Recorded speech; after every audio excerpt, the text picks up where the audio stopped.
Hello YouTube, this is Super Fanboy Guy here, and it is June 9th, 2011, and I'm actually doing my first Versus System deck profile, and pretty much I started playing Versus again because a bunch of people at my hobby shop started playing again, and we got like 8 people, and so we decided to start playing it again, even though the game unfortunately did get discontinued by Upper Deck Entertainment.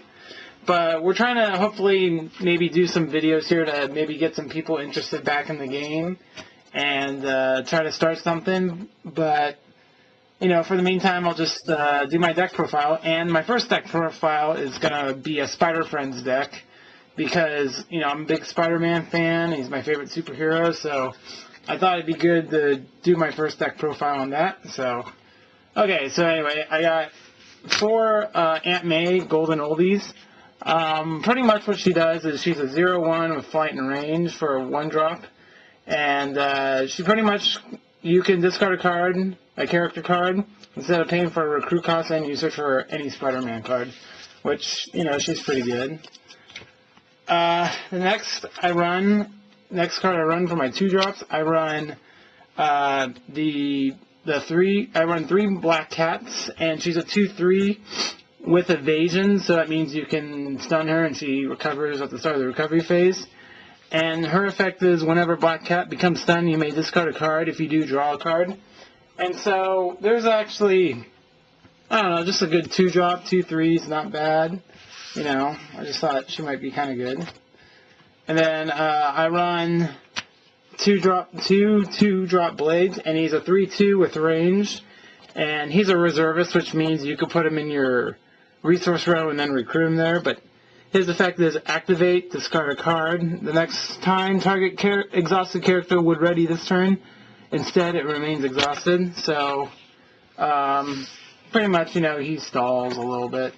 And I also forgot to mention that this is a Silver Age Spider-Friends deck, so just wanted to clarify that. Okay, on to the 3-drops. We have 2 Maddie Franklins and 2 Darkhawk.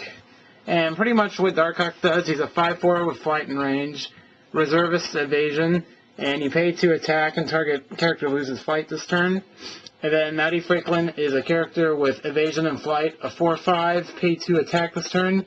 Exhaust target visible character, use only if Maddie Franklin is attacking and only once per turn. So Maddie Franklin is mostly like she pretty much like stalls a little bit, and you know, Darkhawk can get rid of somebody's character with flight in case you don't want them to fly into your back rows or something like that.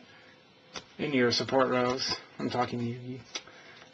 Okay, so for my 4-drops, I run the one and only Spider-Man. And I actually run different versions of the 4-drop Spider-Man. I run 2 of the Sensational Spider-Man, 2 of the Parasitic Host Spider-Man, 2 Spider-Hulks, and then I run 1 Amazing Bagman.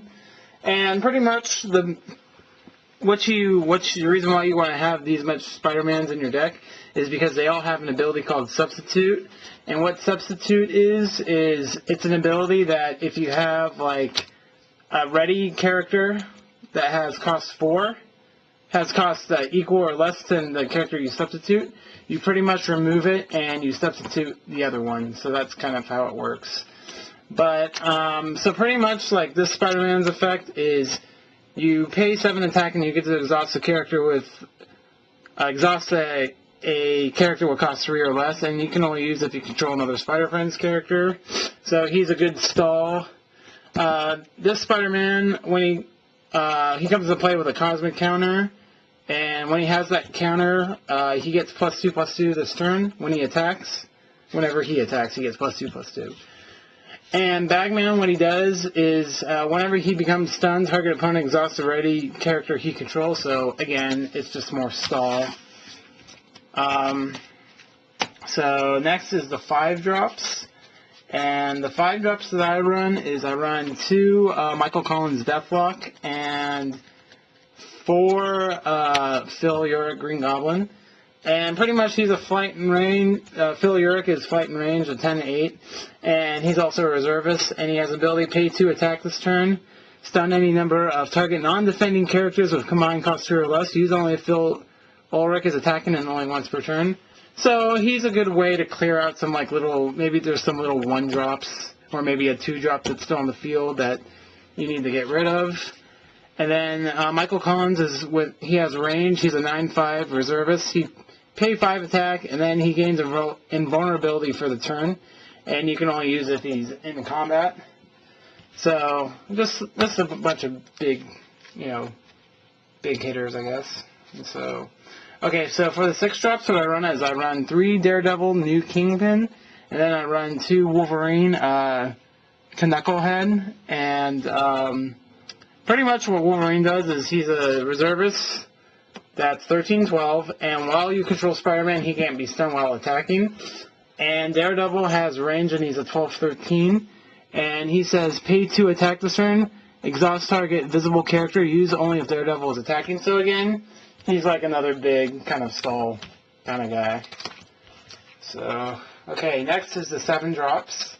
And 7 drops are 3 Spider-Man. Stark's protege. And he has flight and range. He's a 16/16. And he has loyalty, which means you have to have another Spider-Friends out to play him. And his ability is pay X attack this turn.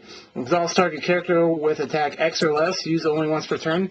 So you pay 16 attack and you exhaust somebody with 16. So that's kind of his effect.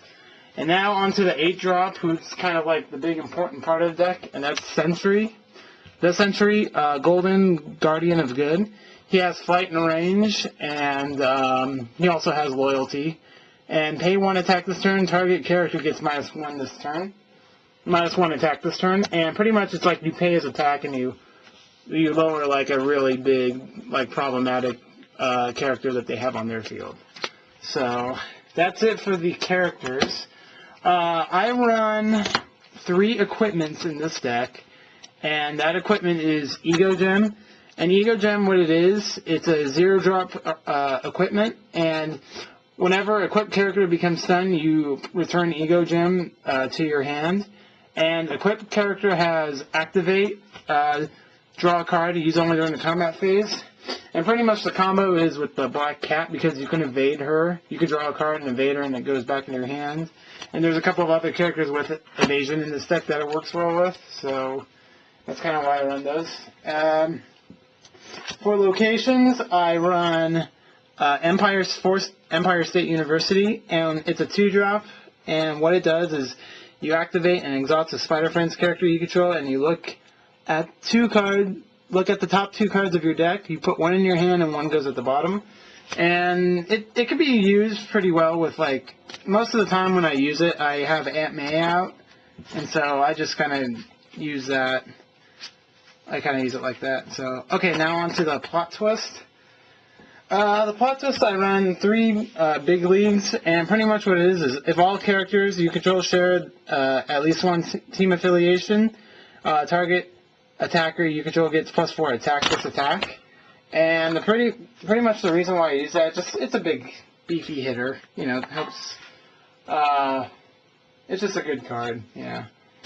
So next one I run it's a 3-drop. It's 3 cost, I guess I should say. And it's gift wrapped. And to play it, exhaust a character named Spider-Man you control.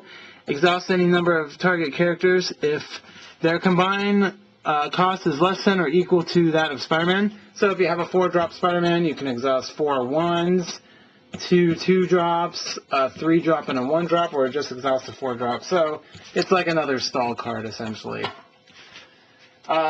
Next plot twist is Spider Signal, and it's a 3-cost plot twist, and target Spider-Friends attacker or defender you control gets -2/+2 or +2/-2 attack, this attack. And it can be good defensively or offensively. It's just, I don't know, I just think it's a well-balanced card, and actually, it comes really handy, a couple times. So, the next card I run is, 4 Indebted, and it's a 2-cost plot twist, and to play, you discard a card. if you discard a card named Spider-Man, you search your deck for a Spider-Friends character. Otherwise, you search your deck for a card named Spider-Man, reveal that card, and you put it in your hand. So it's just like a tutor, pretty much, that helps you get some of your drops out. Alright, the next one I run 2 Trial by Juries. And what this one does is you negate target plot twist or non-activated payment effect an opponent controls targeting a Spider-Friends character you control. If that character is named Spider-Man, it gets +2 defense. It's just good for like when they target you with something really big that you don't want to, you know, like if you have a stun character and they play finishing move, but you really need that character, you can play that. And the last card I run 2 Justice to Serve. It's a 1 cost. Target attacker you control gets +2 attack. This attack, you may KO equipment will cost 0 equipped to a defender. So it's a good way to get rid of some annoying artifacts like there's that DC card, Nymph Metal, that they become powered up and can get rid of that. Get rid of some other stuff. So yeah, but anyway, that's it for the deck profile. Please leave comments about the deck. Tell me what you think. If you have like any suggestions on maybe some cards I could take out to make it better. Again, this is meant to be a Silver Age deck, not like a Golden Age deck. So please give me your comments, and if you would like to subscribe, I'll be doing more deck profiles and things like that for Versus System. And also, I am kind of having a little contest, and what my contest is if you guys provide me with your own deck profile for Versus System, I will give out 5 promos to the winner, whoever has the best deck that I feel could be a really interesting. It's like a one-of-a-kind deck. It's something that, you know, is creative. But if you guys can come up with like your own Versus deck that's unique or kind of fun to play with, I will reward you with 5 promo cards from Versus System. So, yeah, that's about it. Thank you for watching, and have a good one. Bye-bye.